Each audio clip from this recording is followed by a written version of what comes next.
Bangladesh is going to be a disaster.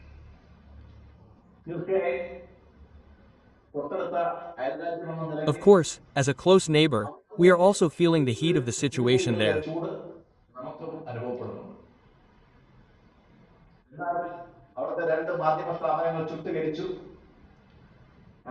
But two media houses were burnt down, thousands of people were made homeless, a Hindu youth was burnt to death, and temples were damaged.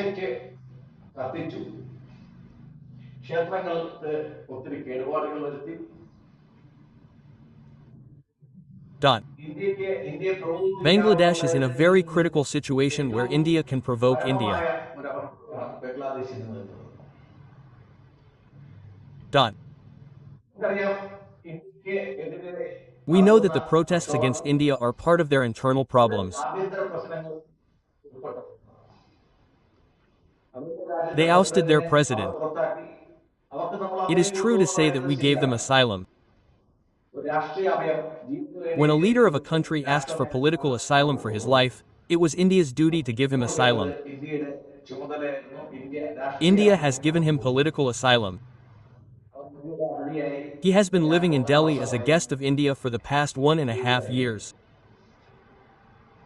All this is not very pleasant for India. Dot. If there is instability in our distant country, it will affect our business, our economy, our law and order situation. The number of refugees coming to India will increase. But this is not something we have brought about. What I mean to say here is that there have been attempts to kill many people involved in this student movement. Dot. According to the media reports we know, at least 3 people, two of whom have died. One person has been shot. All this is being done by unknown people. Now, when we are an observer and we do not get any input from Bangladesh and the information we get is not correlated with each other, then of course we will be confused.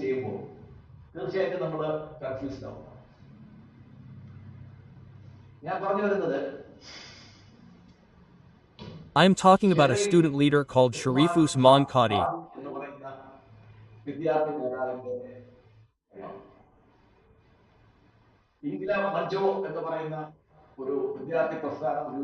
He is a person who formed a student movement called Inkilab Manjo and through it wanted to contest the elections in Bangladesh on February 12 as an independent candidate.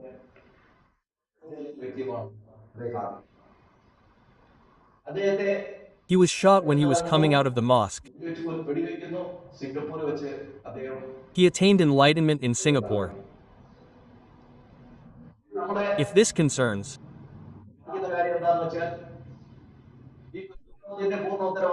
us, the students and separatists of Bangladesh are placing the full responsibility for this murder on India's head.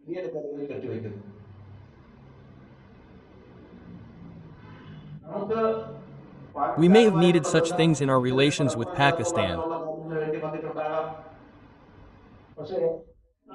But it is not time for India to formulate such a policy towards Bangladesh. So who killed him? The question of who is responsible for it has become a question mark among the nations of the world. The media in Bangladesh is complete nonsense. The Bangladeshi I read, there is no information about this in the newspapers. Dot.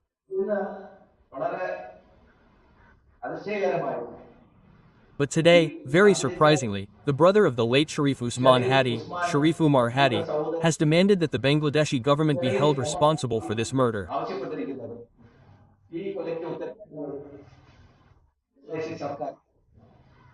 Dot.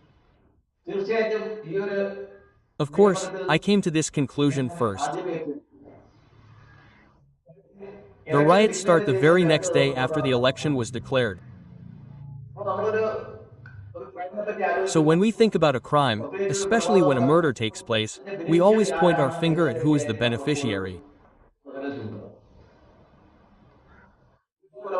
India does not need to kill a student in such a murder.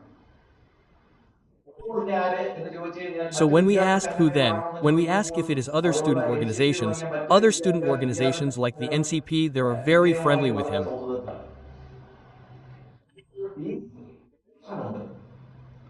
So, it is Mr. Yunus who is able to stay in power for more days because of this riot or this death and the riot that followed it. To do so, the election must be postponed. If the election is to be postponed, there must be a reason for it. So, we can understand that Mr. Yunus has an intention to promote riots and stir it up as a reason for postponing the election, thereby creating a law and order problem in the country and thus postponing the election.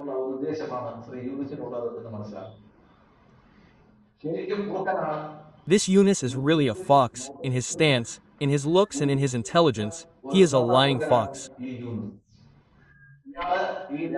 We understand that he will only ruin this country. Even if we should not criticize the ruler of a country in this way, I will conclude by saying that Mr. Yunus is someone who deserves more than this. Thank you, greetings.